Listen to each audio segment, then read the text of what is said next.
Сәлем достар, қалдарың қалай?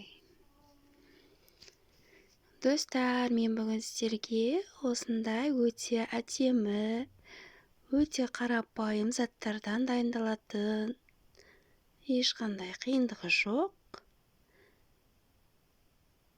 Қонақ шақырғанда дастарханымыздың сәнін келтіретін өте әдемі салаттың, тойымды, дәмді салаттың жасалу жолдарын көрсетемін.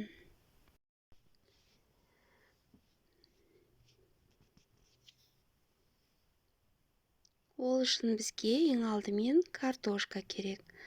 Картошканы майда үккіштен өткізіп, дайындап, суға салып қойып, шетінен алып, қызып тұрған табада кішкене май құйып,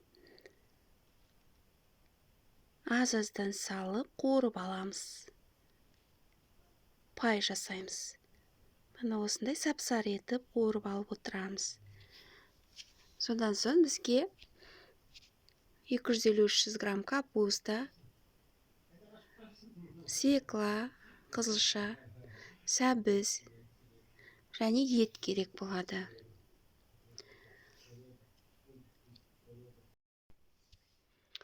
Етімізді ұзынша етіп тураймыз, соломка етіп. Мына осындай турап аламыз. Содан соң етімізді қызып тұрған майда, табада жақсылап қуырамыз. Кішкене тұз салып, дәміне қарай шамалап тұз салып, жақсылап қуырып, үстінен соевый соус құйып, бір қасық, тағы да кішкене қуырып, содан соң су құйып, ет піскенше қайнатамыз.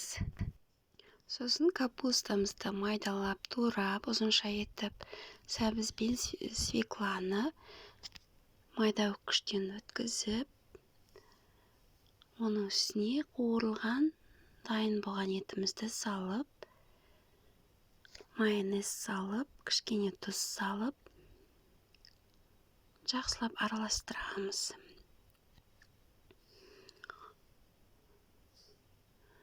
Дайын болған салатымызды осылай ыдысымызға салып, бетінен дайындап қойған пайымызды, яғни картошкамызды қуырылған, осылай әдемілеп сәндеп шығамыз.